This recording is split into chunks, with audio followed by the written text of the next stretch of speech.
Muito bem, pessoal, muito boa noite. Sejam todos muito bem-vindos à nossa primeira mesa do Setembro Amarelo. Antes, eu queria dar as boas-vindas a quem nunca esteve aqui conosco no IPES e falar um pouquinho do IPES para vocês.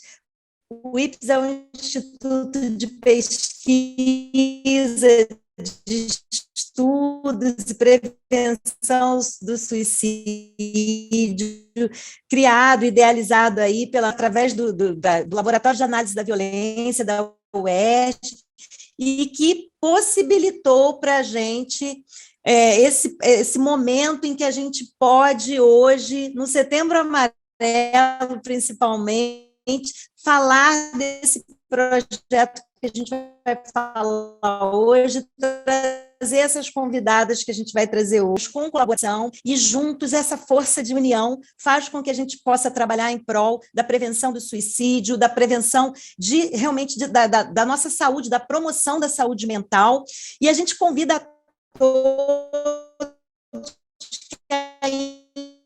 que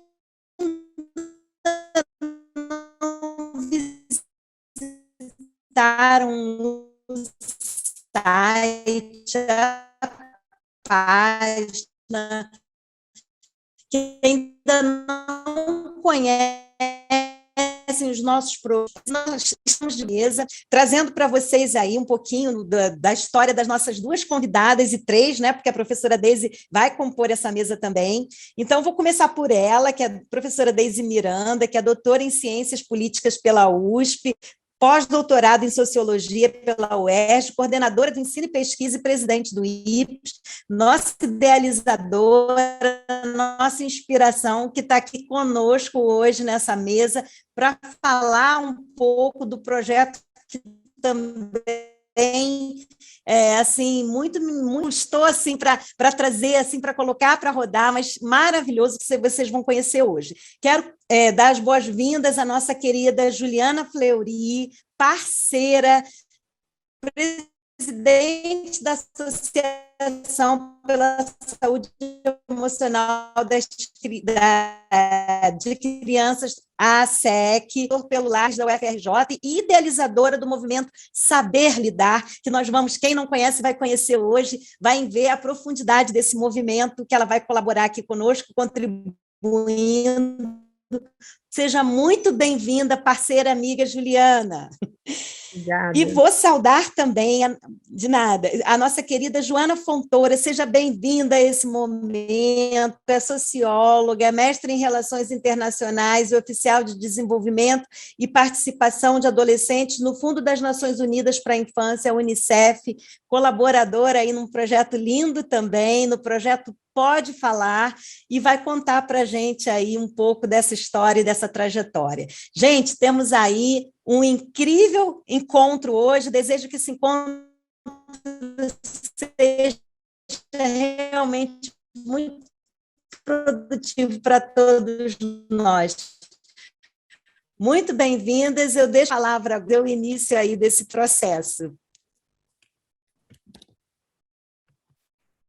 Boa noite a todos. Eu quero agradecer, em nome da direção do IPES, de toda a equipe, a presença de cada um de vocês, mas, acima de tudo, das nossas convidadas, tanto Juliana Fleury como de Joana Fontoura, que são duas grandes amigas aí, e principalmente parceiras na promoção da saúde emocional de nossos jovens e adolescentes, e também a nossa querida Cláudia, que não só é uma grande parceira, mas faz parte da nossa casa, compondo a coordenação técnica, né? Além de ser fonoaudióloga, ela também é coordenadora de desenvolvimento humano e organizacional. Então, assim, é uma honra poder compartilhar de um tema tão caro socialmente, né, que a gente está vivendo com vocês, que é o momento da pandemia, e pensar esse momento para o futuro. Como vai ser o nosso futuro para nossos jovens, para o nosso país, para a nossa sociedade como um todo, porque esse é o grande desafio que a gente tem para frente. E, para isso, nada melhor do que ter grandes instituições como o UNICEF, como a ASEC, e agora o IPES, que é um bebê, mas que está entrando aí nessa onda de também desenvolver trabalhos para acolher pessoas que estão em sofrimento. Ou seja, a gente só está aumentando a rede, mas a gente não quer inventar nada. A gente só quer... Perfeito. Nada, Cláudia. Que bom, Deise, que bom. Muito bem, gente. A gente está assim animado para ouvir aí vocês. Vamos dar início, então. Obrigada, Deise. Joana, por favor. Obrigada pela acolhida, Cláudia e Deise. Deise é muito especial, estou parecendo aquela tia velha, mas eu vi o Ipes nascer, né? Você falou que o Ipes é um bebê, e é um muito orgulho que a gente está aqui hoje também para essa noite de trocas. Eu fiz uma pequena apresentação, se vocês me permitem eu compartilhar aqui a tela. Posso? Para que a gente conduza o nosso debate aí da melhor maneira possível. Ver se já dá para ver, eu tenho modo apresentação. E aí, o que a gente vai falar hoje, né? Sobre saúde emocional de jovens e adolescentes na pandemia da Covid-19. Mas antes um pouquinho, bom, eu estou falando em nome do Unicef, então, do Fundo das Nações Unidas para a Infância. Vamos lá, se ele resolve aí. Então, eu queria voltar um pouquinho só, rapidinho, no tempo, porque a gente está muito sempre falando da pandemia, né? Mas de onde vem esse tema e por que para o Unicef é tão importante, tão caro, como o Deise já colocou, que é o enfrentamento ou a prevenção de mortes por suicídio de adolescentes e jovens. A gente vem estudando esse fenômeno, que é multicausal, multifatorial, há muitos anos, e a gente vem percebendo um aumento aí de notificações, por vários motivos, né? Não vou me ater tanto a esses motivos nesse momento, mas o contexto é esse, né? Que vem aumentando as notificações de casos de violências autoprovocadas, essa faixa etária de 15 a 29 anos, por esse boletim epidemiológico que a gente pode ver aí na tela. Em 7 anos, aumentaram as notificações de quase 7 mil para quase 45 mil casos, então é um fenômeno que a gente precisa entender, e quando essa violência autoprovocada inclui a ideação suicida, e as tentativas, e geram a tentativas de suicídio, a gente também pode ver nesse mesmo período um aumento aí de 20% nas tentativas de suicídio, e uma população majoritariamente de meninas e mulheres. Então, isso eu acho que é um fator também para a gente refletir nesse contexto. E claro que com a chegada da pandemia isso se intensifica, mas a gente já vem construindo. Lá em 2018 a gente fez um encontro nacional, o Unicef puxou, foi aí que a gente teve o prazer de se conhecer, né, Deise, e Juliana também esteve, a gente já se conheceu, mas a gente reuniu aí diferentes setores da sociedade, porque na verdade é esse o papel do Unicef, reunir numa mesma mesa. Naquela época a gente podia fazer encontros presenciais, então era numa mesma mesa, os diferentes setores da sociedade, né? Ministério Público, estão me ouvindo? Ministério da Saúde, a gente tinha universidades presentes, assim como organizações não governamentais, a área da cultura também, CVV, o Centro de Valorização da Vida, instituições que já vinham também pensando e estudando o fenômeno das mortes por suicídio que afetavam adolescentes e jovens, e principalmente pensando políticas públicas, né? Políticas públicas de forma intersetorial, seja no âmbito da saúde, da assistência e da educação, e como que a gente costura. Então, o Unicef vem muito nesse papel de costurar e implementar as políticas públicas existentes, ou fortalecer ou fomentá-las, né? Então, eu acho que é um pouco esse cenário que eu queria trazer, porque é importante dizer que esse fenômeno já vem crescendo pré-pandemia, né? As necessidades de a gente dialogar sobre os impactos da saúde mental para adolescentes e jovens. E aí, eis que no ano de 2020, todos nós estamos vivendo há mais de um ano, 18 meses, na verdade, essa pandemia, e aí o Unicef tem uma forma de fazer consulta a adolescentes e jovens, que é o YouReport. Esse que está na tela, vocês podem ver, foi uma das primeiras enquetes que a gente fez lá em abril de 2020, consultando como é que jovens têm se sentido nos últimos tempos, né? Então, a gente teve mais ou menos 4.000 adolescentes e jovens respondendo essa pesquisa de forma virtual. E aí a gente vê, enfim, quase 50% dizendo que está preocupado, preocupada, ansioso, ansiosa. E esses termos passam a fazer muito mais parte do cotidiano de adolescentes e jovens, né? A ansiedade, ou inclusive a depressão, e passamos a lidar com isso de uma forma muito mais cotidiana, né? As mudanças de humor, os impactos todos vivenciados, e o que eu vou explicar um pouquinho mais à frente. E aí, em setembro... Eu tô no Natal, já tô no Natal. Aberto. Gente, eu vou... Acho que está tendo eco.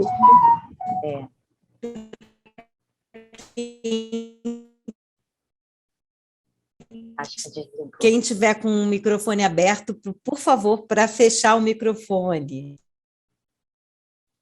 Bom, então vou continuar aqui. No ano passado, então, em setembro do ano passado, a gente fez outra consulta também a eles, perguntando se eles sentiram necessidade de pedir ajuda em relação ao bem-estar físico e mental ao longo da pandemia. E esse resultado é muito emblemático, né? Porque 72% também de 4.000 respondentes disseram que, sim, sentiram necessidade. Então, 70% deles disseram. Mas quando você pergunta para quem, 41% diz que não pediu ajuda. E quando pedem para amigos, amigas, namorados, namoradas.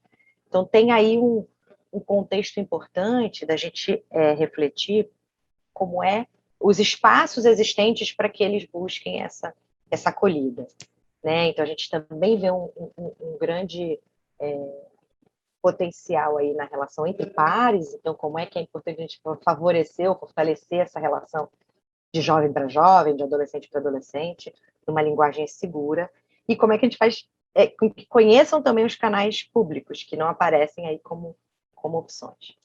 E aí, enfim, foram feitas pesquisas ao longo do ano passado, né, que eu acho que é importante a gente colocar aqui. Imagino que vocês conheçam essa pesquisa Juventudes e a Pandemia, feita pela FUNJUV, Rede de Conhecimento Social, entre outros parceiros aí super bacanas, que incluíram o tema da saúde mental nessa consulta, e teve mais de 68.000 adolescentes e jovens consultados, né, ao longo dessa pesquisa. Já foi feita a segunda leva esse ano, com mais 120.000 pessoas respondendo, então realmente é um alcance bem interessante. Eu só queria destacar aqui que eu acho que pelo nosso contexto da nossa conversa seria importante a gente abordar, que 1 a cada 10 jovens admitiu que um dos impactos da pandemia nas suas vidas são pensamentos suicidas e de automutilação, sendo que esse número maior é na faixa de 15 a 17 anos.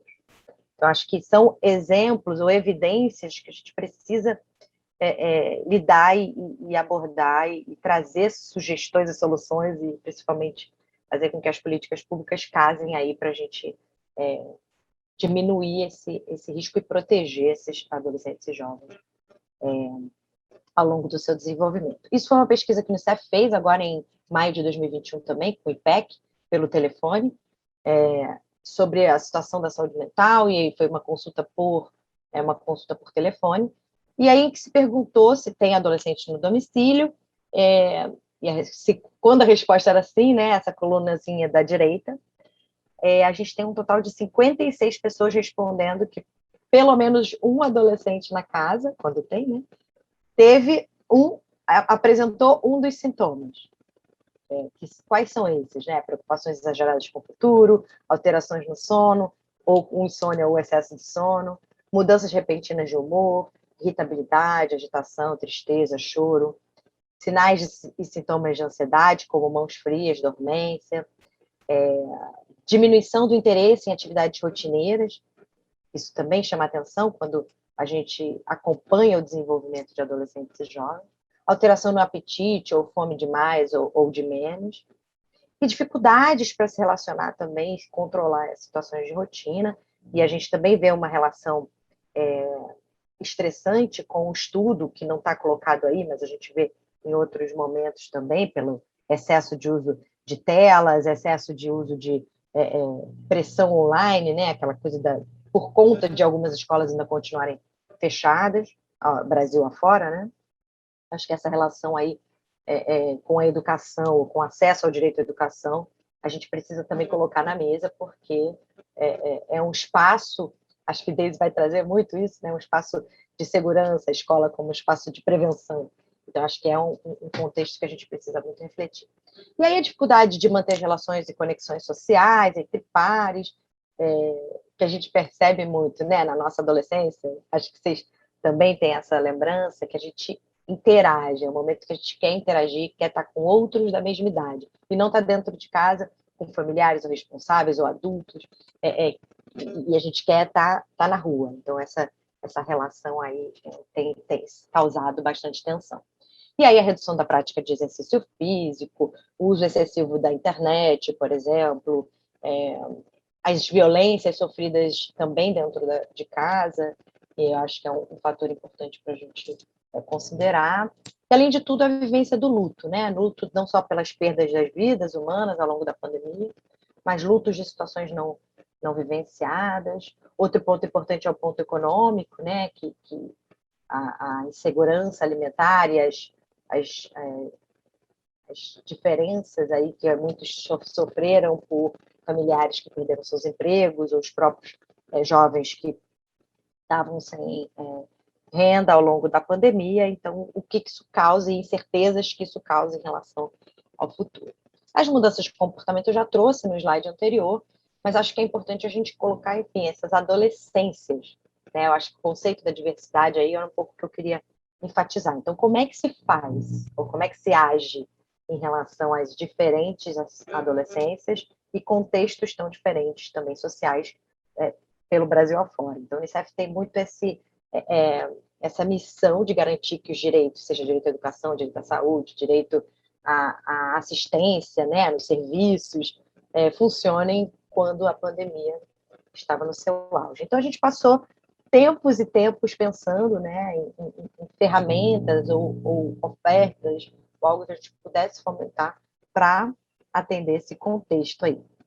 E aí a gente criou ano passado o Promover para Prevenir em Saúde Mental de Adolescentes, em parceria com a SEC, por isso que a gente está aqui nessa dobradinha também, e essa relação tão estreita, né, com a Juliana Fleury, que vai falar na sequência, e com esses principais eixos, né, como é que o Unicef poderia fortalecer. E aí a gente tem um eixo de fortalecimento de capacidades, então a gente, à época, a Ju vai contar um pouco como é que foi a formação do ano passado. Era uma formação, embora virtual, era junto, em tempo real. A gente teve fortalecimento de capacidades de profissionais, por um lado, que trabalham com adolescentes e jovens, aí profissionais da saúde, da assistência, da educação, do esporte, do lazer, de organizações não governamentais, para que a gente crie também esse olhar sem preconceitos, mais fortalecido, do profissional que atende o adolescente, mas também para o próprio profissional, né? Esse acolhimento para o próprio profissional. E num outro aspecto, a gente fortalece e cria capacidades em adolescentes e jovens, líderes também, né? Que tenham ferramentas de autocuidado, de promoção de saúde mental, para que também possam fazer parte dessa rede. E o terceiro eixo, a terceira oferta, digamos, foi a construção de um canal virtual de escuta e acolhimento, que se chamou Pode Falar. Ele foi lançado somente esse ano, em 2021, no início do ano. Em fevereiro ele foi lançado e começou mesmo a existir em março. Então, assim, era um pouco do que a gente queria trazer hoje, né, que é uma abordagem sistêmica da rede de apoio. Como é que esses diferentes espaços vão se somando e fortalecendo aí o apoio aonde a gente quer chegar, que é de fato prevenção a suicídio, mas a partir também da promoção da saúde mental e da reflexão e do ensinamento, da criação de repertório, né, emocional também. E aí está a pirâmide, que acho que também muitos de vocês conhecem, como é que a gente fortalece desde a base, né, desde dos parceiros comunitários até os serviços especializados. E aí é um pouco do que eu queria trazer de forma bem objetiva, o Pode Falar, que é um canal, um espaço online acessível, se vocês digitarem www.podefalar.org.br ou pelo WhatsApp, que é esse número que também está aí na tela, entendendo que era um momento, ou é um momento também, né, de acesso mais possível virtualmente. Então, uma forma de a gente chegar a adolescentes e jovens que precisam de um espaço de escuta, que gostariam de falar com alguém e que teriam a sua fala garantida nesse momento da pandemia.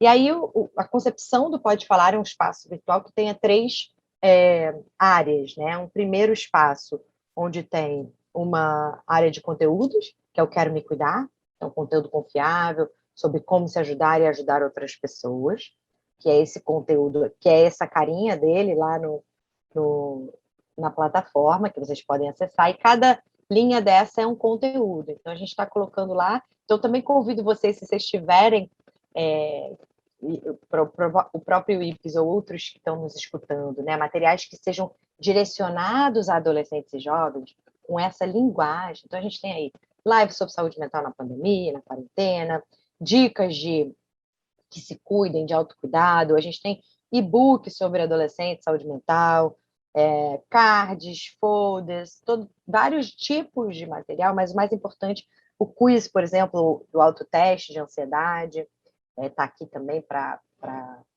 consulta e multiplicação aí para quem quiser ou tiver interesse. E a gente pode colocar aqui também disponível para o público de uma forma geral. Então, essa parte é aberta, tá? E a gente está sempre incluindo mais coisas. Então, o importante aqui é que seja direcionado para adolescentes e jovens. O canal tem como público prioritário adolescentes e jovens de 13 a 24 anos. Então, vocês vão entender que é um espaço construído com eles, para eles e elas. E a segunda etapa do canal chama Quero Me Inspirar, que são depoimentos de adolescentes que inscrevem no próprio canal para a gente poder divulgar, né, de superação ou de vivência de uma situação desafiadora em saúde mental. E a ideia é que aqui seja um mural mesmo, um mural de interação, de inspiração, que outros adolescentes que vejam essas situações que não estão sozinhos. Então, é uma forma de você criar uma rede aí de apoio também entre adolescentes, entre jovens, e que tem vários depoimentos. Quando vocês olharem, isso passa, né? Essa setinha vai passando de um para outro. E aí você chega no terceiro espaço, que é o, de fato, o começar a falar. Não é terceiro porque é em ordem, não, tá? Você pode ir direto para o Quero Falar, que é o acesso a um atendimento que é feito por um chatbot, inicialmente, que é um robô que conversa, então é digitado, por enquanto, a gente está evoluindo aí para tentar trazer o áudio ou vídeo para essa funcionalidade, mas é uma empresa de inteligência artificial que constrói um diálogo com o usuário, mais para entender qual é a necessidade, quais são as demandas que ele ou ela trazem, antes de passar para um atendimento humano. Então, a ideia é que a gente tenha capacidade, algumas vezes, de canalizar ou de direcionar usando somente a inteligência artificial, senão ele passa para o atendimento. No momento, a gente ainda não tem o atendimento 24 horas, a gente tem parcerias para fazerem esse atendimento humano, que eu estou colocando aí a grade de horários de atendimento, e que, no momento, a gente tem 4 instituições parceiras fazendo essa acolhida, né, por chat, e nesses horários aí colocados. A nossa ideia agora é aumentar o leque de parcerias, mas como tem todo um trabalho de treinamento também, de alinhamento e de registro, não só para a ferramenta, mas de conteúdos, né, de como abordar e como escutar, como ter uma escuta empática. E a gente precisa de supervisores também, né, instituições supervisoras desses grupos. A gente está no momento com 30 atendentes pela plataforma, mas a gente também tem acesso de parceiros fora da plataforma, como a gente direciona para o Centro de Valorização da Vida sempre, que a gente não tem atendente, e o Instituto Síntese, que é um outro parceiro que atende fora da plataforma por agendamento. E, além disso, a gente também tem a SaferNet, que é um outro parceiro que faz essa parte de violência online. E aí, como é que a gente está até agora, né? Desde março até setembro, a gente tem um número de 27 mil, mais de 27 mil acessos ao Pode Falar. E aí, desses 27 mil, mais de 21 mil são meninas e mulheres. Eu acho que a gente volta lá àquele primeiro slide, né? Como é que a gente percebe aí uma questão de gênero e uma necessidade da gente chegar a mais meninos e homens para que eles conheçam o canal e acessem também esses conteúdos.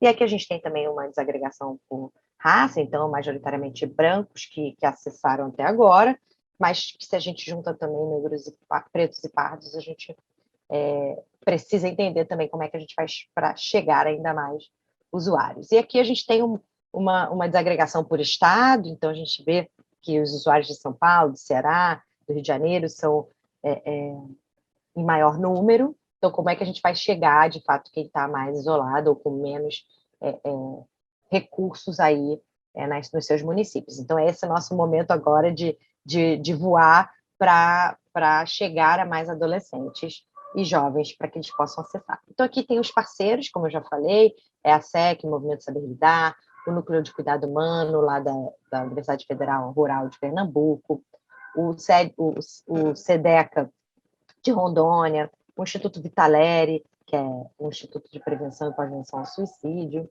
e vários outros que estão com a gente construindo. Então, o Unicef é um articulador, mas eu acho importante a gente dizer que a gente não faz nada sozinho, e é sempre muito bom a gente ter essas parcerias e construir, e melhorar, e a gente está sempre disposto a melhorar esse serviço, né, para garantir a sustentabilidade. E esses são os principais motivos que levam os adolescentes a buscarem um espaço. Então, é ansiedade, é medo, é conflito familiar bastante, exaustão mental em relação à vida, né, que se está levando, cansaço, tem ideação suicida também, cyberbullying, mas as principais causas são essas primeiras de relacionamentos aí também interpessoais. E os desafios agora, então, são aumentar as parcerias, divulgar entre adolescentes e jovens para que eles acessem, de fato, mais esse canal e a gente possa ainda melhorar esse atendimento, esse acolhimento. A conectividade é uma questão, porque a gente também, querendo atingir o público em situações de vulnerabilidade, sabendo que nem todos têm acesso à internet, então isso também ainda é um desafio, e as portas de saída e conexão com as políticas públicas, né? Porque, como eu falei, não é um tratamento, não é para que o jovem ou adolescente veja ou vá várias vezes ao canal, é um acolhimento mesmo, é um primeiro socorro emocional. Então, a gente precisa conectar localmente as portas de saída com as políticas públicas locais, as coordenações de saúde mental. Então, toda essa ponte é o gargalo, muitas vezes, que a gente tem, dependendo do tamanho dos municípios. Mas esse é um papel de incidência política que a gente precisa fazer. E a sustentabilidade do espaço também é um grande desafio.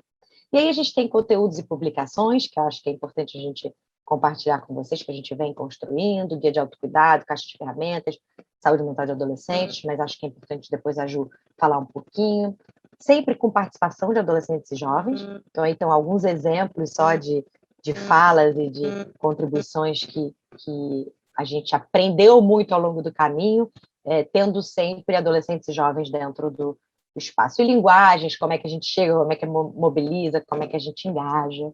E eu queria terminar aqui a minha participação com uma fala, né? Porque a gente tem aquele espaço no Pode Falar, e eu acho que essa declaração é muito importante, que não há como ter controle do futuro. Eu não posso prevê-lo ou tocá-lo. Talvez eu possa até me preparar para outro dia. Mas muda o cenário, o contexto, as falas e os personagens. O amanhã é imprevisível. E tudo que podemos fazer é lutar diariamente pelos nossos objetivos. Até porque não é sobre o topo da montanha, mas sim sobre a escalada. Então, essa é uma fala de uma adolescente de 17 anos que colocou na nossa plataforma e que eu queria terminar um pouco com essa mensagem, né? Que a gente siga nessa caminhada, nessa escalada juntos e passar para a Juliana a bola da nossa parceria aí para ela explicar as ofertas de formação com profissionais e adolescentes. Desculpe se eu me alonguei muito, mas... Não, tá ótimo, obrigada. Muito boa a sua explanação. Tá ótimo. Muito bem. Tem já alguns comentários, a gente até vai deixar para o final, mas, enfim, vamos deixar a Juliana agora apresentar e no final a gente abre, tá bom? Juliana.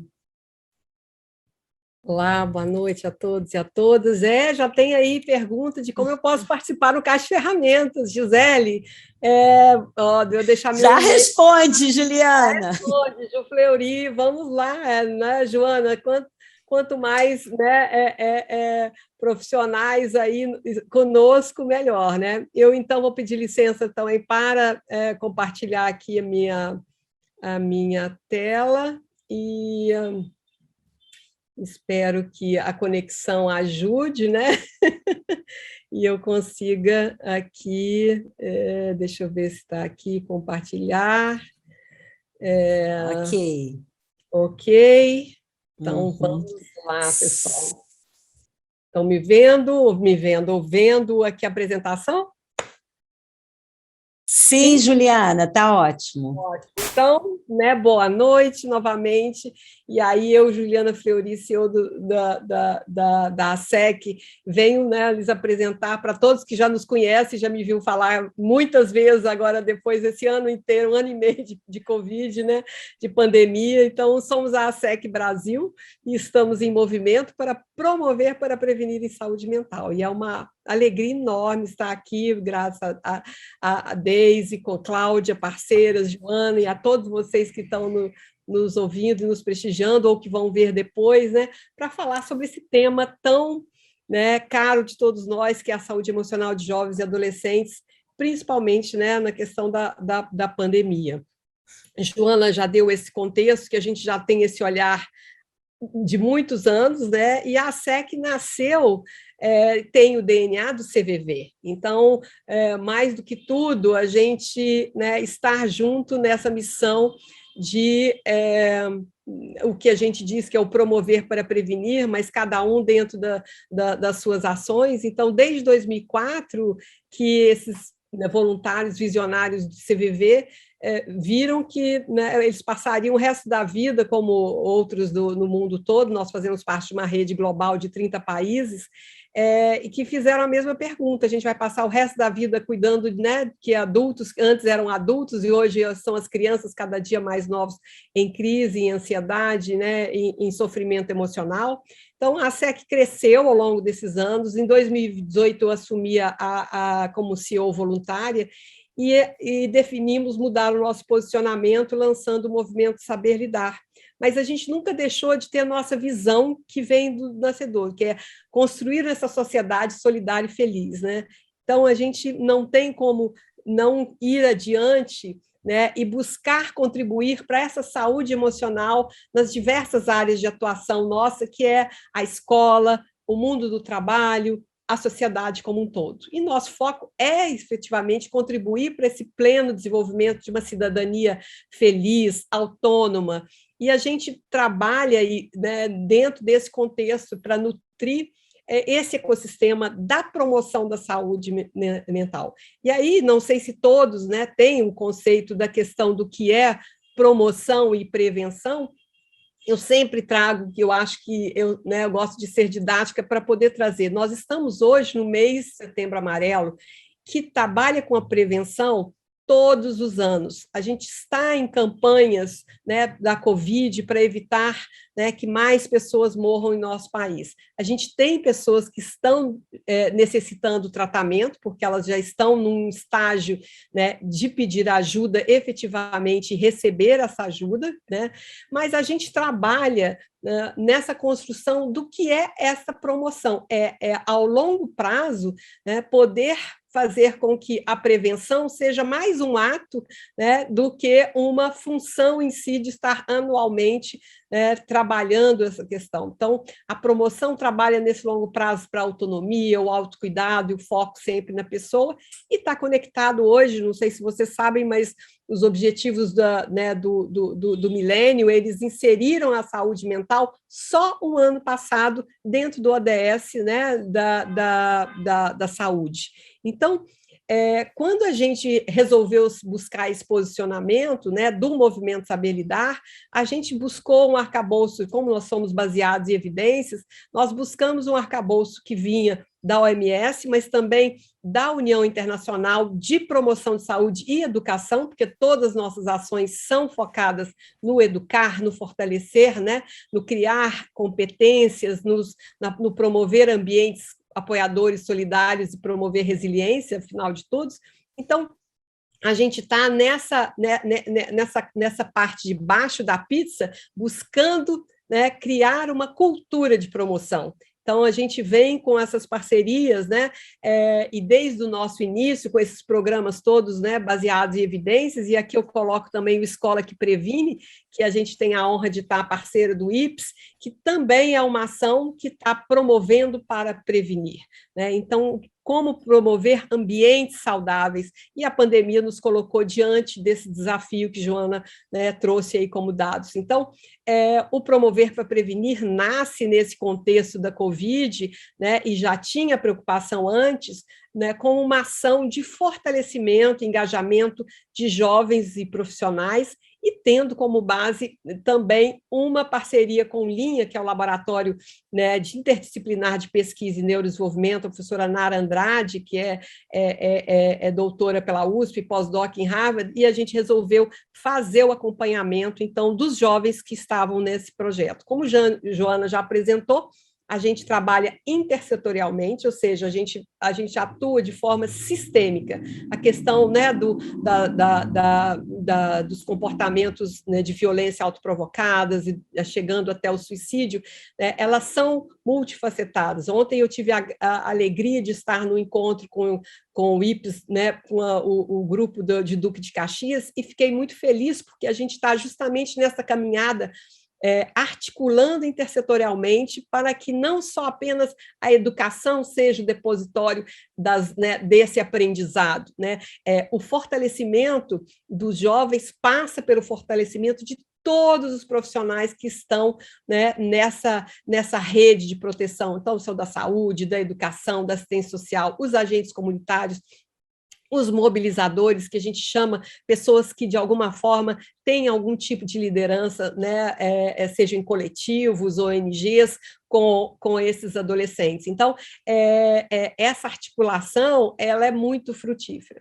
O que a gente, né, eu trouxe aqui só um diagnóstico especificamente dos jovens que entraram no Promover para Prevenir o ano passado, quando a gente resolveu fazer essa ação.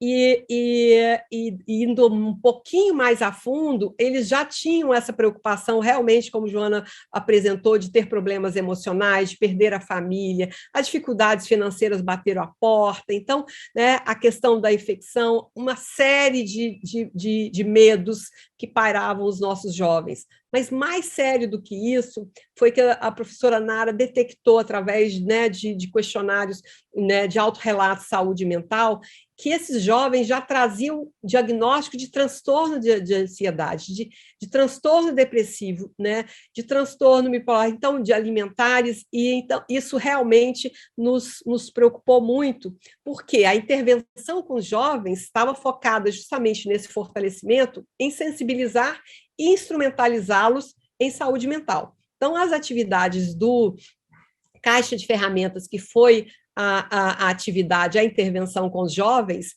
ele vinha, né, trazendo reflexões, vivências de atenção plena, porque a gente, né, desde do ano passado também fizemos uma certificação e trouxemos de forma mais explícita, por mais que tivéssemos nossos programas desde 2004, essa questão de respirar, de pausar, de estar ali focado naquele momento, a gente achou que isso iria enriquecer tremendamente a formação dos jovens, e a gente fez uma formação com um professor de Harvard que desenvolveu metodologias justamente para criança e adolescente em atenção plena. Então, esse programa, o Caixa de Ferramentas, que nasceu justamente em um CIEP, onde houveram 3 suicídios e uma série de comportamentos de violência autoprovocadas, ele ganhou, com a pandemia, de alguma forma, a gente teve a possibilidade de fazê-lo virtualmente, de promover com que os jovens pudessem estar num ambiente seguro, mesmo virtual, e pudessem estar nesse espaço de troca.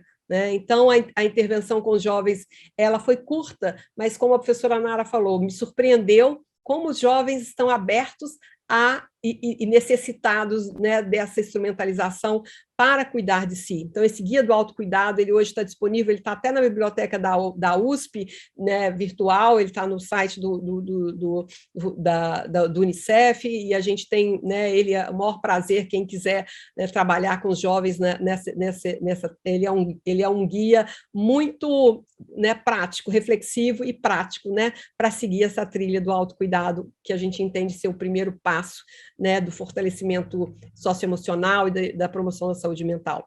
Ao mesmo tempo, com os profissionais de toda a rede de apoio, a gente fez uma série de webinários, todos eles estão tanto com os jovens, tanto com os profissionais, como Joana comentou, a gente teve ações no presencial que a gente pôde ter, que era o online, no Zoom e no Meet. Então, todos eles, de alguma forma, a gente identificou a possibilidade de criar vínculo, de poder, de alguma forma, estar junto, refletir e fortalecer essa rede.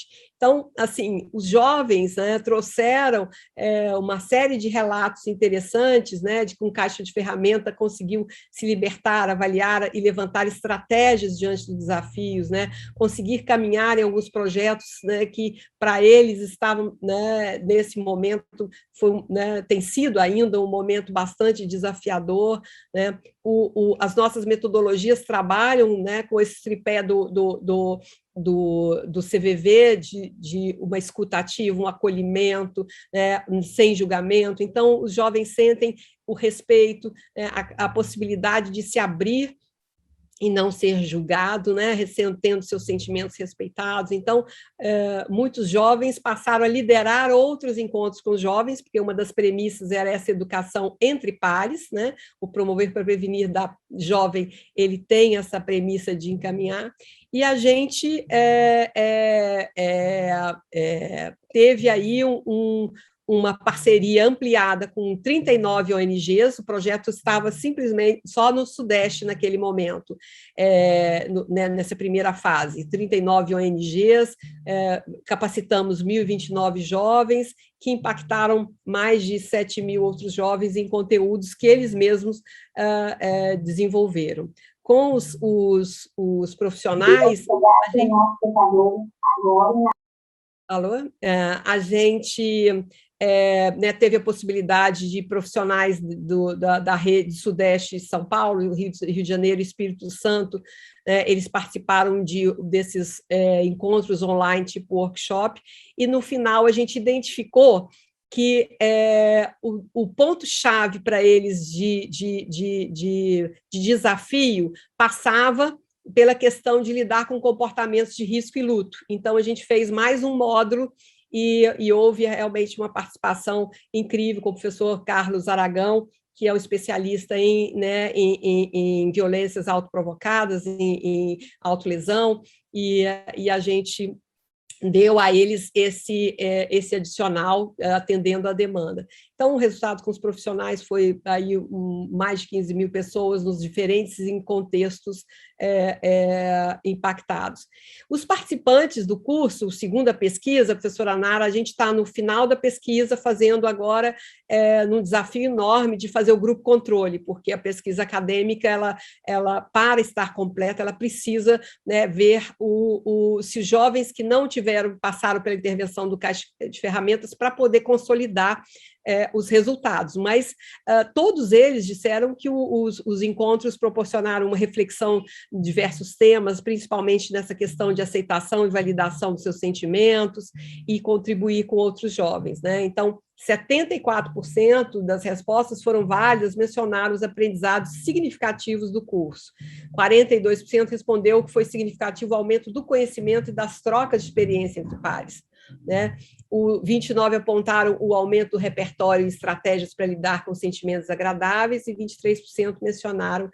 E aí vocês veem que jovens que estavam adoecidos, vocês viram lá que, de alguma forma, a gente tem um grupo, né, de jovens que já veio com algum tipo, né, de sintomas. Então, a avaliação demonstrou que 97% percebe que o curso influenciou pessoas ao seu redor, né, 94% melhorou a comunicação entre pares e o apoio entre outros jovens em situações difíceis e diante de sentimentos desagradáveis, né? O que aponta a contribuição do Caixa Ferramenta para a criação de redes de apoio. No fundo, essa sensibilização e essa instrumentalização passa, né, lá na nossa mandala do saber lidar consigo mesmo, para lidar com o outro, para vencer os desafios.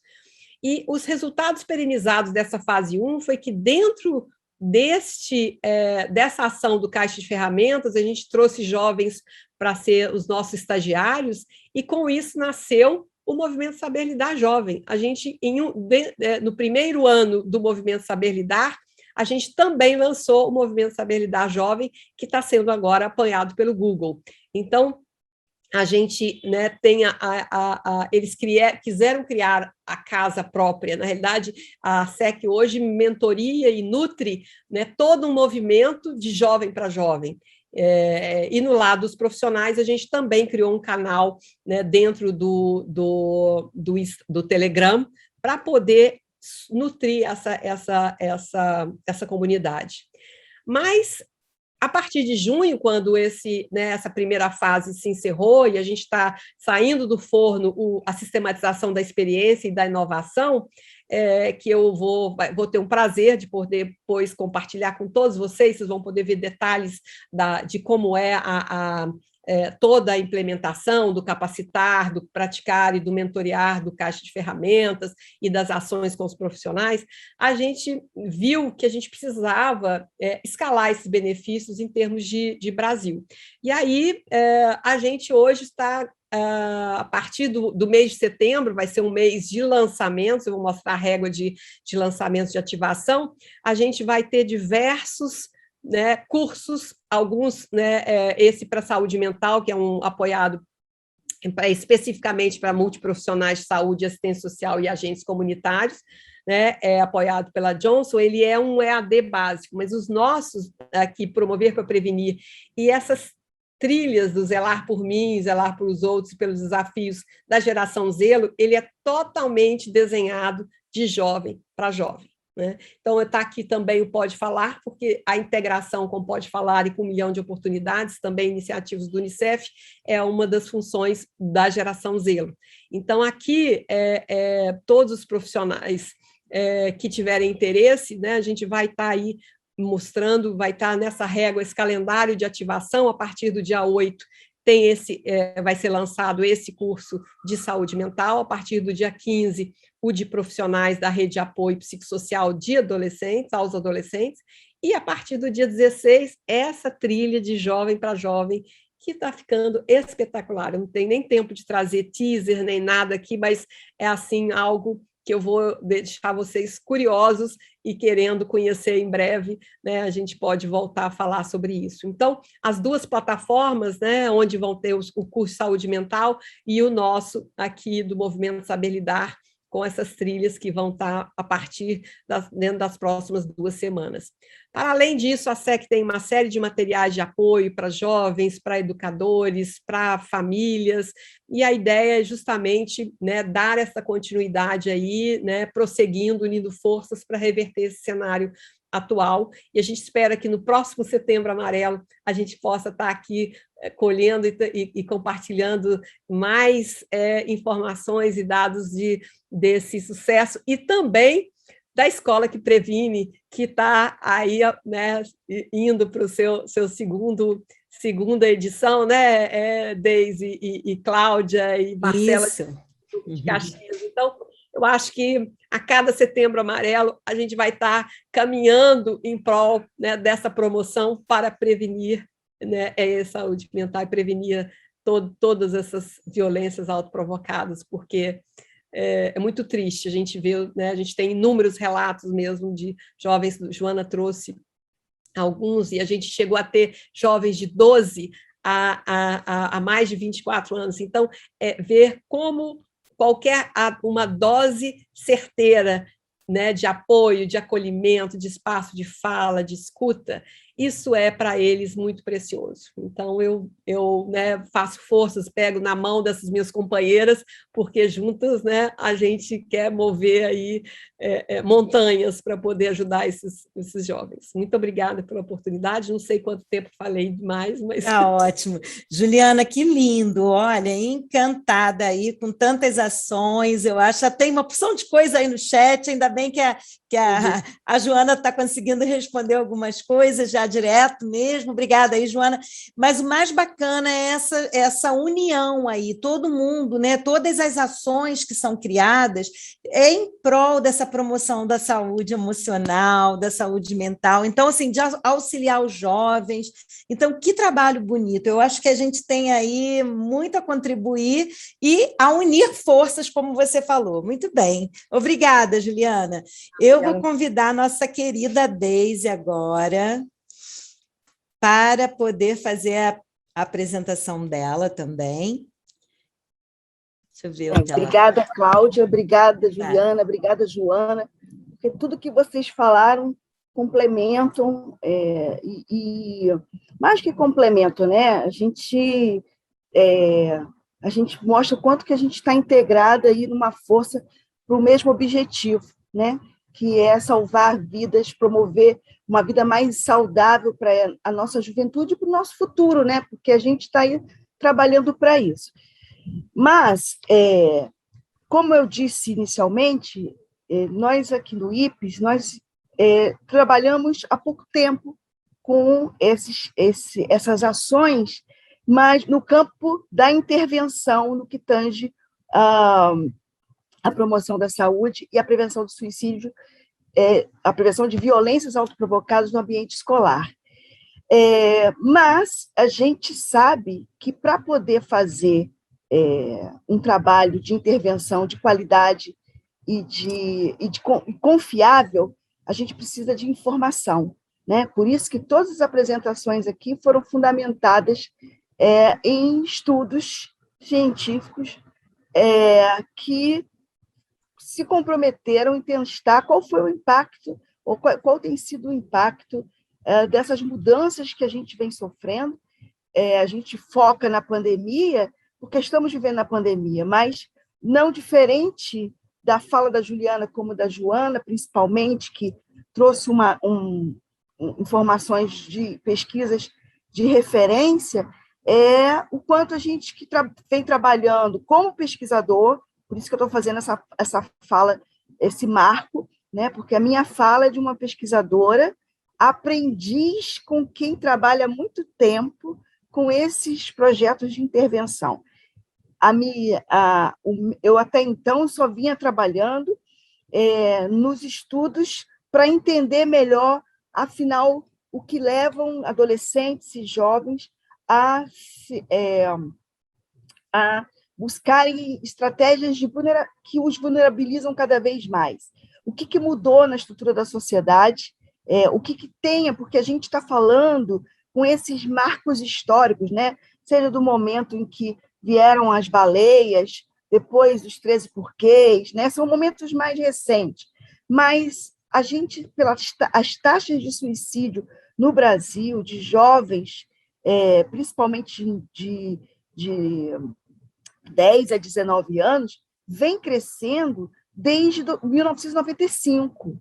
Só que a gente só teve notícia e tivemos esse olhar direcionado para esse problema, para essa questão que virou um problema de impacto social, né? Com a mídia. Aí está o papel da mídia, que soube usar tão bem e que bom, né, do ponto de vista da divulgação, ou melhor, de dar visibilidade a uma questão, só a ZEC trabalha 15 anos. Né? Se a Juliana for contar a história da ZEC, vocês vão ver que não sempre foi tão fácil, né? Botar num mesmo espaço 44 pessoas interessadas num tema como esse. Né? Quando ela batia nas escolas, nem sempre esteve de portas abertas, né, para poder trabalhar, mas isso já era um problema.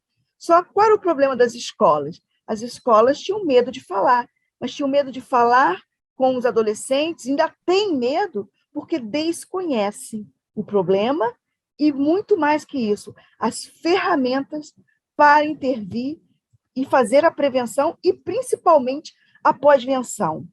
Então, assim, eu vou compartilhar com vocês algumas reflexões que nós começamos a fazer. Quando eu digo nós, eu ainda vinculada ao Laboratório de Análise da Violência na UERJ, que foi onde surgiram as minhas inquietações enquanto pesquisadora na área de mortes violentas e prevenção, ou melhor, políticas públicas de prevenção de mortes violentas, né? Sempre trabalhei estudando os homicídios de jovens e adolescentes com a equipe de professores e colegas muito bons lá da UERJ, e que, de repente, a gente viu que até que ponto aqueles jovens negros, com a faixa etária muito próxima, né, de 15 a 24 anos, que eram altamente vulneráveis aos homicídios, eles também pareciam que tinham as mesmas características para a gente estar pensando o suicídio. Só que quando a gente vai olhar os dados do Ministério da Saúde, o que acontece? A gente tem uma subnotificação muito grande quando a gente vai tentar entender as classes sociais, as origens sociais dessa população. Quando a Joana pergunta que jovem é esse de que a gente está falando, é porque para poder fazer prevenção, para poder a gente intervir, a gente tem que conhecer o perfil. E se a gente não sabe o perfil, a gente não sabe qual é a melhor forma de abordar, quais são as questões mais relevantes. E isso a gente já avançou bastante nos estudos de homicídio, mas nos estudos de suicídio, não. Em 2018, saiu uma pesquisa do Ministério da Saúde, em parceria com a Universidade UNB, a Federal de Brasília, mostrando que jovens negros tinham 2 vezes mais chance de morrer por suicídio que os jovens brancos. Só que os dados não eram, mais uma vez, dados tão recentes. Foi uma compilação de dados existentes que nos permitiu ver um pouco mais desse problema na perspectiva de cor e raça. Então, por que eu falo isso, gente? Eu não estou aqui hoje, eu não vim dar aula sobre como explicar o comportamento suicida entre jovens. O que eu estou querendo trazer para vocês é uma contextualização de uma questão que tem a sua história, e metodologicamente, historicamente, muito pouco conhecida, seja pela falta de interesse do poder público, ou também, talvez, essa falta de interesse do poder público é porque nós temos pouco conhecimento consolidado no que tange nas explicações. E como fazer pesquisa com base em referências internacionais? Muitos trabalhos que a Juliana citou aqui, ela começou com os estudos do Canadá, porque no Brasil não tinha estudo de saúde emocional envolvendo crianças e adolescentes. E quando a gente fala de prevenção de suicídio, ainda mais complexo. Então, se a gente quer entender, a gente precisa investir mais em pesquisa. E foi aí que eu tive a oportunidade de ir para Caxias, porque, como eu falei, eu estudava os homicídios, e os jovens negros eram os jovens mais vulneráveis. Negros moradores de áreas violentas, áreas vulneráveis. E a minha pergunta inicial era, será que o mesmo acontece para o grupo de jovens que estão vulneráveis ao suicídio? Ou melhor, será que é só o suicídio ou existem outros tipos de vulnerabilidade, como ideação, pensamento suicida, como também tentativa de suicídio? E depois a gente sabe que isso é o que mais tem na literatura, que são as autolesões sem intenção suicida. Mas, maciçamente, até o professor Carlos Aragão defender a tese dele, em 2010, nós não tínhamos um trabalho sistematizado sobre o tema. Então, vocês vejam como o tema é recente, como sabemos pouco, e precisamos de braços, gente. Mas precisamos de braços qualificados para que a gente possa avançar. Eu vou compartilhar com vocês, de uma forma, eu não vou me estender, que eu acho que é uma grande oportunidade de nós compartilharmos aqui, seja perguntas sobre o problema, seja também perguntas sobre as formas de intervenção. E isso a gente tem aqui duas grandes lideranças que estão há mais de 15 anos aí trabalhando para isso, né? Então, assim, o que a gente tentou fazer foi pegar esses estudos que já existiam, conhecer as propostas de intervenção que também já existiam, mas que estavam aí sem esse espaço de visibilidade, e daí criamos esse projeto, que é o Projeto Escola.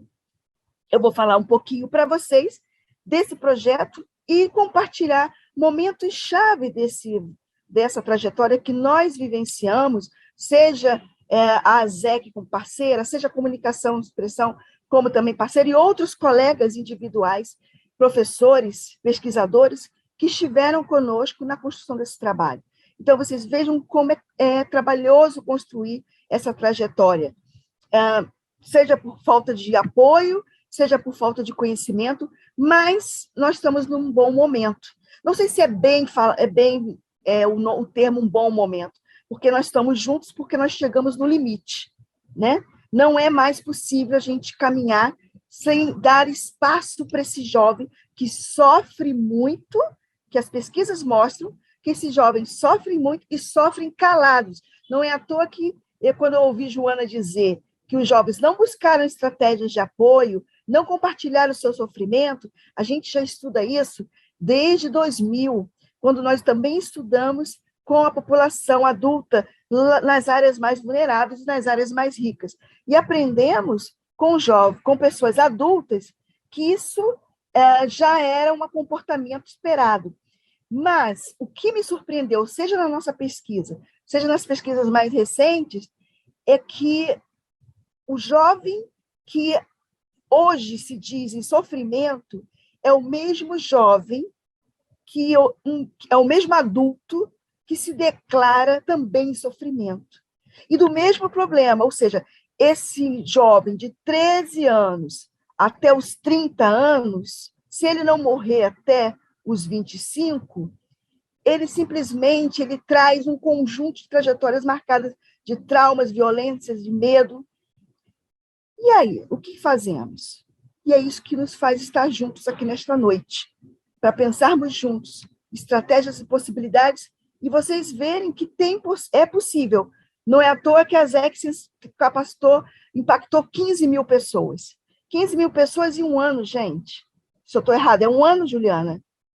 Enfim. Tá o som, Juliana. Não estou escutando. Juliana está sem som. Cliquei, achei que tinha não, foram 8 meses, foram 8 meses. Pior ainda, gente, olha só. Um ano, né? Na verdade, foi de setembro, tendo ainda dezembro, janeiro, até junho. Na verdade, foi exprimido aí nesse período. Então, parabéns para a ZEC, parabéns para a Unicef, que se propuseram e lançaram esse desafio para eles, né? Mas de onde surgiu essa demanda? Joana colocou tão bem como Juliana, de um sofrimento que se materializou na nossa sociedade há muito tempo, começando da criança a esse adulto. Essa pesquisa que nós vamos colocar aqui, alguns resultados que para muitos de vocês simplesmente só confirmam o que vocês já conhecem no dia a dia, e para as pesquisas mais recentes, a gente só vai confirmar que isso já é um problema que já existe antes e que com a pandemia pode ser que tenha se agravado. Pelas pesquisas atuais, a gente confirma, mas a gente não sabe o quanto agravou, porque a gente ainda precisa de um tempo, historicamente, uns 10 anos em termos de políticas públicas, para a gente pensar a política pública, para poder saber o impacto dessa pandemia. O que a gente está tentando demonstrar aqui para vocês é que existem pessoas em sofrimento e é preciso fazer algo. O projeto Escola que Previne não é diferente. Por isso que a gente trabalha tanto com a parceria com a Juliana, quanto também a gente está namorando aí a Unicef um tempo, para a gente cooperar também juntos. Porque se a gente não der os braços, a gente não vai andar. Então, assim, eu falei tudo isso só para poder dividir com vocês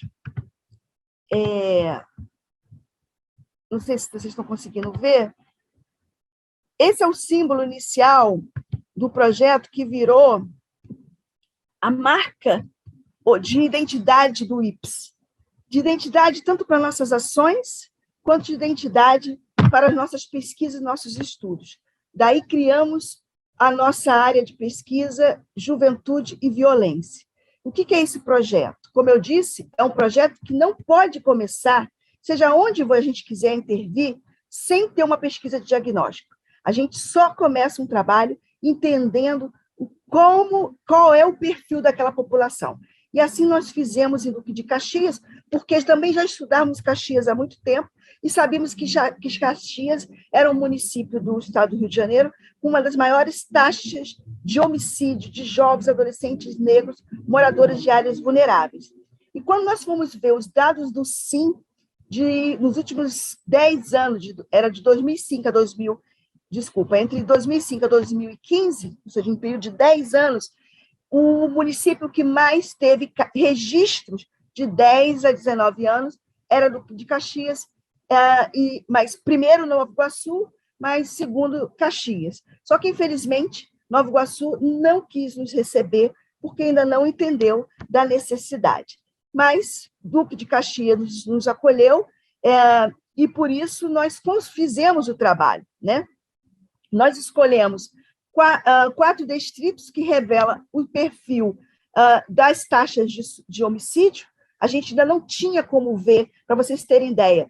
O certo era traçarmos esse corte pelas taxas de suicídio e homicídio de cada distrito. Só que esse dado não existe pelo Ministério da Saúde. Por quê? Porque há uma subnotificação muito grande para cada vez que a análise fica mais apurada. Por exemplo, nós temos para nível nacional, a nível regional, mas quando a gente vai olhar isso para nível de municípios, dependendo do tamanho desse município, a gente não tem informação. E para bairro, pior ainda. Então, a gente precisa de pesquisas empíricas para esse tipo de pesquisa.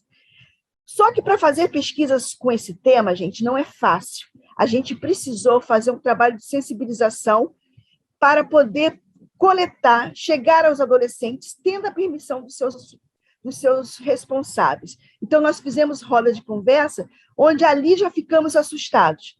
Como vamos fazer pesquisa com uma população que fala uma outra língua, que dentro desse próprio grupo você tem diversidade cultural, diversidade de trajetórias de vida, você tem diversidades biológicas, porque tem níveis de idade diferenciada, e você tem formas de percepção da vida também diferente. Mas nós estávamos com o olhar enviesado, achávamos que íamos encontrar apenas jovens em sofrimento, por serem jovens que moravam em áreas altamente violentas. E a gente descobriu, primeiramente, já com a roda de conversa, por outro lado, nós falamos com 1.279 crianças ou adolescentes, mas apenas 23% confessaram que já haviam vivenciado uma situação de pensamento suicida em sua vida, algum caso de alguma vivência de autolesão sem intenção suicida e de tentativa de suicídio. Tá?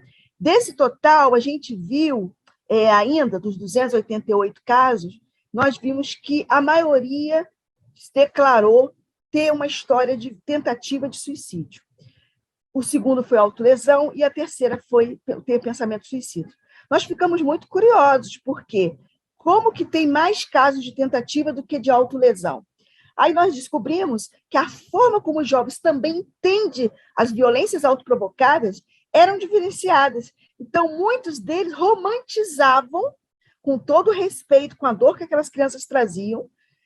Eu falo criança de uma forma afetiva, tá, gente? Mas muitos deles já tinham 12 anos, para nós é criança, né? 12, 15 anos é o público central, da maior parte da nossa amostra. Mas é interessante questionar por que nós temos uma amostra onde 12% de jovens declararam ter vivenciado uma tentativa. Como que nós íamos chegar a essas crianças? Como que a gente ia abordar? E como fazê-las falarem sobre a dor falarem dessa experiência sem vivenciar a dor novamente. Esse era um desafio que nós traçamos para nós da equipe. Tivemos que fazer um treinamento específico, contamos com a participação da professora, hoje já doutora Marcela Frossá, que foi fundamental para traduzir a linguagem daqueles jovens. Eu falo traduzir, gente, porque a forma de se... a linguagem corporal, a linguagem verbal, oral, a linguagem das gírias foram muito importantes, inclusive das séries, né? Imagina, eu, uma coroa, eu lá sabia quais eram as séries que eles mais gostavam. Então, a equipe teve que ser toda de jovens, porque a coroa aqui, da professora, não conhecia as séries de Netflix de que as crianças, do que os adolescentes mais gostavam. Então, passava as informações. Eu tive que fazer um curso de imersão, como abordar temas diversos com essa população. Bem, para poder fazer isso, nós partimos para as entrevistas semi-estruturadas.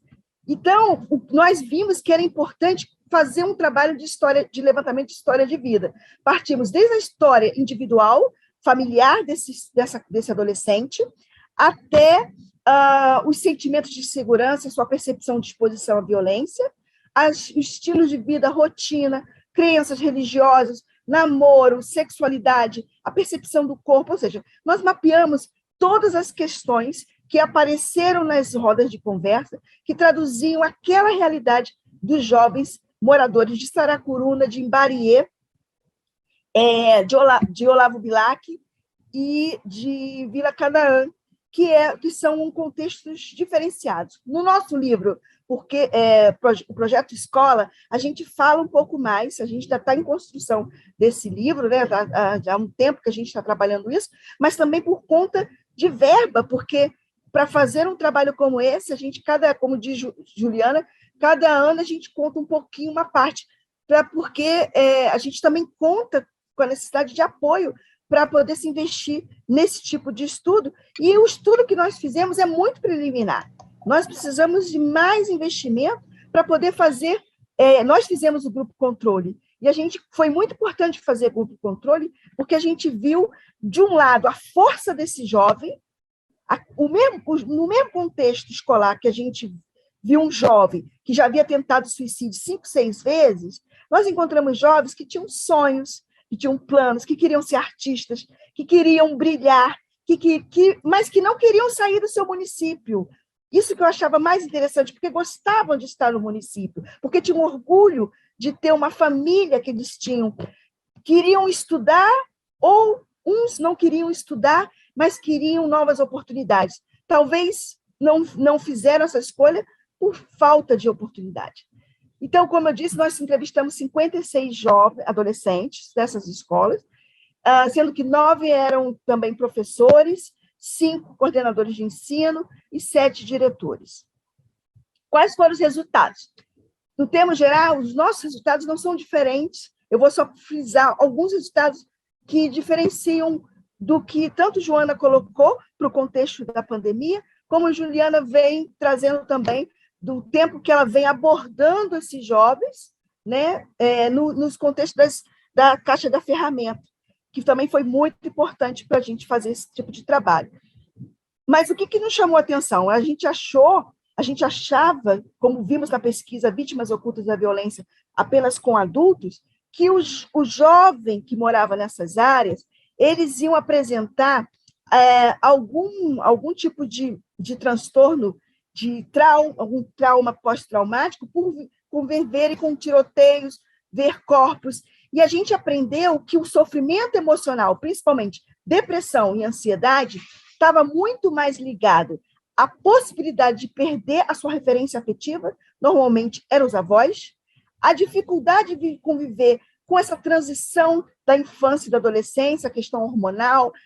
Um outro fator muito importante, o sentimento de solidão. O mesmo sentimento de solidão que nós encontramos com um grupo de Caxias, de população adulta, quando estudamos em Caxias, com as características do perfil socioeconômico muito parecido, com trajetórias de vidas parecidas, também estava presente nesse adolescente. Será que esse sentimento de sofrimento, esse sentimento de solidão faz parte de uma trajetória de vida? Por quê? Não sei, gente, eu não tenho resposta. Sentimento de impotência também é outro que nos chamou muita atenção. E uma desesperança, uma baixa confiabilidade que eu nunca tinha visto na minha vida. Nós chegamos em Olavo Bilac, fizemos roda de conversa com mais de 10 grupos, de em torno de 20 a 30 crianças, e o sentimento que mais trazido por esses jovens era a falta de confiança nos seus pares. A pergunta é, por que adolescentes não confiam em ninguém? No grupo controle, pelo contrário, quando confiavam num pai ou na mãe, ou principalmente na avó. Mas no meio social que ele convivia, que era a escola, ele não tinha um amigo, o seu melhor amigo. Então, aqueles romances que a gente estava, pelo menos eu, que sou um pouco mais velha, estava acostumada que a gente quer ter o melhor amigo, talvez eles quisessem, mas nós não tivemos tempo para apurar. O que a gente viu na fala comum era essa solidão e a baixa confiança. E o bullying, que esteve presente nas 3 situações, no sofrimento de depressão, ansiedade, ideação suicida e nas tentativas. E, claro, nas tentativas a gente encontrou muito mais problemas relacionados dessa relação interpessoal que a Joana falou, mas principalmente do primeiro namorado. Aí eu aprendi o que era o Curry. Não, Curry não, qual é o nome daquele namorado que você tem quando não é namorado, só você que sabe? Crush. Crush. Ainda não aprendi, tá vendo? Vocês já aprenderam. Eu ainda não aprendi. O crush, gente, quando eles riram de mim, porque eu não sabia que era crush. Mas, assim, o mais interessante era ver o quanto para um adolescente perder o grande amor da sua vida num contexto de perdas e mais perdas.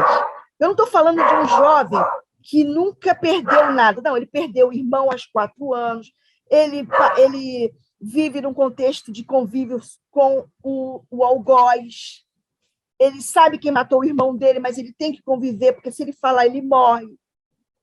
Né? A gente viu também a dificuldade de falar para os seus familiares sobre esse sentimento. Agora, uma coisa nos surpreendeu. A violência urbana, nesse grupo de 56 jovens, não foi o problema principal. O maior problema citado pelos jovens é a violência intrapessoal e sexual. Abusos sexuais, abuso e violência física e verbal, mas não pelo o vizinho ou pelo colega da escola, mas pelos seus próprios, a sua própria referência familiar, pai, padrasto, irmãos. Então, meus amigos, a gente precisa fazer um trabalho também de empoderar esses pais, porque se a gente não empodera os pais ou os responsáveis, a gente mantém a violência nesse ambiente. Porque, para mim, o jovem ia falar daquela violência do que ele vê de um traficante que usa uma arma e que impede dele ir para a escola. Não, ele não falou isso. Ele falou da violência verbal, dos xingamentos, dos maus tratos emocionais, que quem os comete? Os pais, os responsáveis, as pessoas de referência familiar. Ah, mas isso não é novidade, a gente já sabe que isso é assim. Ok, a gente sabe que isso é assim, mas uma coisa é a gente saber, outra coisa é a gente pegar um universo aí de 40 crianças, não só, tá? Aí misturando com o grupo controle, isso que é uma coisa que a gente precisa investigar. O grupo controle também vivenciava esse tipo de experiência, ou seja, é uma característica desse grupo violência verbal, a má comunicação, uma comunicação violenta na sua expressão de ser. Mas o que fazia diferença com o grupo controle? São as redes. Quando o grupo controle diz que ele não pensou em se matar, ele não estava em depressão, e ele também não tinha se autolesionado, ele diz que ele teve alguém que o apoiou. Que alguém é esse? Alguém da família, particularmente a avó. A avó os protege e muito. Mas a gente encontrou pessoas que fizeram diferença na escola, fizeram diferença na trajetória de vida, e que acreditaram e confiaram nela. E elas se sentem com o quê? Mais empoderadas, elas se sentem com autoestima.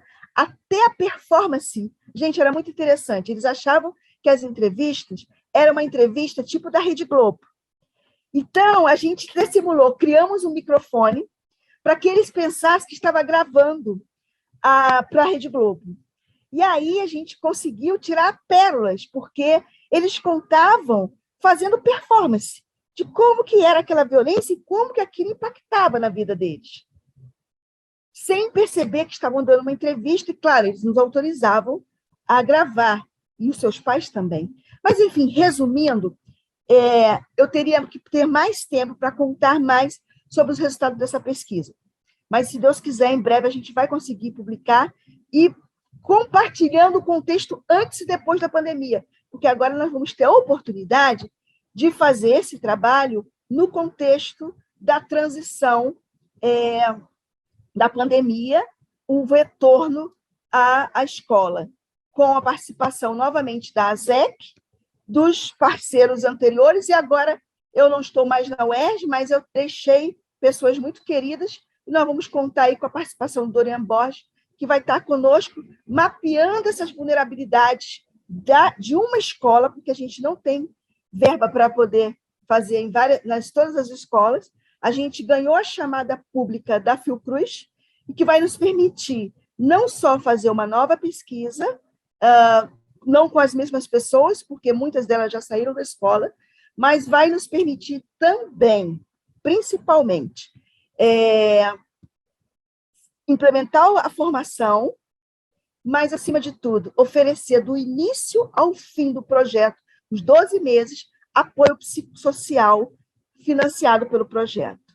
Nós vamos poder apoiar os professores, os alunos, e também nós vamos, como um projeto de enfrentamento da Covid, nós vamos levar também para as lideranças comunitárias, porque a prevenção precisa também chegar às comunidades. E nós só escolhemos para participar do programa, aliás, só não, a gente vai dividir, de um lado, jovens que moram nas comunidades que foram citadas como as mais violentas pelos próprios estudantes dessa pesquisa de 2018, e os jovens de agora, para que a gente possa comparar, né, como a Juliana falou tão bem, ter o grupo controle para a gente ver o que mudou, se o fato de morar numa comunidade ou não morar faz a diferença. A gente espera encontrar resultados interessantes e compartilhar com vocês, e trazer o Escola que Previne, porque dessa pesquisa nasceu o projeto Escola que Previne. E o Escola que Previne é uma proposta de intervenção não só para acolher professores, alunos, funcionários no que tange a sua saúde emocional, mas também para formar multiplicadores de prevenção. Nós pretendemos fazer isso dentro das escolas e fortalecer essas lideranças do ponto de vista da sua saúde socioemocional. Então, a gente, para fechar, gostaria de deixar com vocês um vídeo que resume um pouco do resultado do Escola que Previne, que é essa parceria que eu tenho tanta felicidade de ter um dia conhecido, a caixa de ferramenta que permitiu, juntamente com a comunicação não violenta de nossa professora Cláudia Mourão e de outros parceiros que trouxeram a neurociência como contribuição, para que a gente pudesse ver o indivíduo, a sua trajetória individual, a sua trajetória social, mas, acima de tudo, o desenvolvimento desse potencial nas oficinas. E isso foi possível através da combinação de diferentes atores, com diferentes metodologias e com um referencial que foi essa pesquisa. Então, Caio, eu te peço, por gentileza, vou tirar aqui, que a gente compartilhe para encerrar a minha fala, com o vídeo dos jovens que se formaram pelo programa Escola que Previne, na escola Roberto Viguelin, que é um piloto. Elas se formaram em multiplicadores de prevenção. Por favor, Caio. Obrigada a todos pela oportunidade de me ouvir tanto Cuidar das tempo. pessoas é algo assim, simplesmente incrível, mágico. Eu creio assim, que é o amor de Deus nas nossas vidas. Cuidar das pessoas é o que a gente precisa hoje em dia. É cuidar, amar, perguntar se a pessoa vai fazer o que falta no dia a dia. Porque muitas vezes a pessoa assim talvez nem fale, mas só de você chegar e perguntar como que ela está, já é algo assim que muda já a vida daquela pessoa. Eu tento fazer um ato de empatia, me botar no lugar da pessoa, porque quando eu faço isso, eu sinto uma dor tão grande que eu tenho uma vontade enorme de dizer não, eu não vou deixar aquela pessoa assim, eu não posso, eu não consigo. E eu me sinto responsável por ajudar as pessoas, que carregar esse bottom de multiplicador para mim é uma responsabilidade muito grande de ter que ajudar as pessoas, entendeu? Eu falo até mesmo para você poder cuidar de uma pessoa que você tem que ter estrutura mental, porque se você não tiver estrutura, você cai junto com aquela pessoa. A gente tem que ouvir aquela pessoa, não diminuindo o que ela tem para dizer. Não podemos mudar o mundo, mas podemos ajudar aquela pessoa e às vezes não precisamos nem de muita coisa, só de si próprios, ouvindo o que ela tem para dizer e vendo no que podemos ajudar e o que está ao nosso alcance. Eu senti que eu mudei, eu cresci como um ser humano, sabe? Às vezes eu parei pra pensar, nossa, eu ajudei muitas pessoas, não só, eu não posso mudar o que acontece na vida dela, mas eu posso dar uma palavra amiga e dizer pra ela que eu tô ali do lado dela pra poder ajudar. E isso foi incrível, e eu parei pra pensar e falei, nossa, eu quero continuar sendo assim. Amar. Obrigada, gente. Obrigada a todos pela paciência. Obrigada publicamente à parceira Juliana, à parceira Joana e à parceira Cláudia. E olha, quem quiser ser voluntário, recebendo a formação online, vai começar em novembro e nós vamos divulgar nas redes, porque a gente gostaria de ter novos multiplicadores, porque senão a gente não consegue levar esse trabalho para outros municípios. Obrigada a todos. Deise, muito obrigada por essa apresentação, que foi incrível. Queria agradecer oficialmente, então, aí a todos pela presença e, rapidamente, aqui ler um pouquinho do que está sendo colocado aqui no chat, gente. Olha, parabenizando aí pelo trabalho de excelência, Mônica, querida Mônica, que bom te ouvir aqui, te ver aqui. Tem uma fala aqui também muito interessante, né, que fala também parabenizando pela excelência do trabalho realizado. Tem a fala do Renato Freixo, que parabeniza o grupo pela importante integração das instituições, que a saúde emocional é o primeiro passo de uma cidadania futura mais consciente e a abertura de um novo paradigma educacional. Poxa, é exatamente assim, essa crença que a gente tem também, viu, Renato? Obrigado pelas palavras. A Denise também colocou, né, o acolhimento do Duque de Caxias aí, quando a gente chegou com o projeto, quer dizer, com a pesquisa. Então, agradecer a participação de todos, dizer que a gente está muito grato de abrir essa primeira mesa com uma participação incrível com todos até o final, e nos deixar aí, não deixem de passar lá no site do IPES, no Facebook, ver e aderir, sejam voluntários, estejam conosco, participem. Muito obrigada a todos, e não sei se alguém gostaria mais de falar, a Juliana, Joana, para a gente encerrar. Uma boa noite só, e né, estamos juntos aí nessa luta, e isso é que é importante, né? Perfeito, Juliana, obrigada. Obrigada, Joana, também. Boa noite, gente. Obrigada, contem com a gente. Obrigada. Um abraço. Então, tá bom, minha gente. Deise, vamos agradecer e dizer, se alguém tiver alguma dúvida, alguma coisa, escreva para a gente. A gente sabe que a hora já passou. Nossa, passa tudo tão rápido, né? Pois é. Era 9 horas.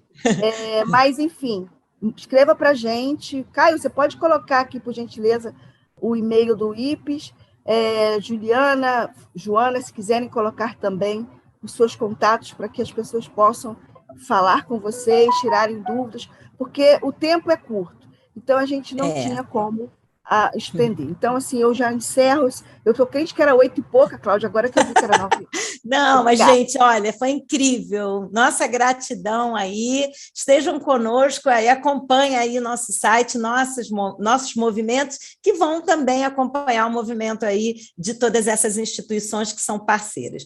Uma boa noite. De uma coisa. Pode falar. Nós temos Setembro Amarelo continua o mês todo. Isso. Então, temos mesa toda quinta-feira, todo setembro. Serão 4 mesas, tá bom? Todos estão convidados. Acompanhe conosco. Gente, uma boa noite, um bom descanso a todos e até a próxima mesa. Tchau.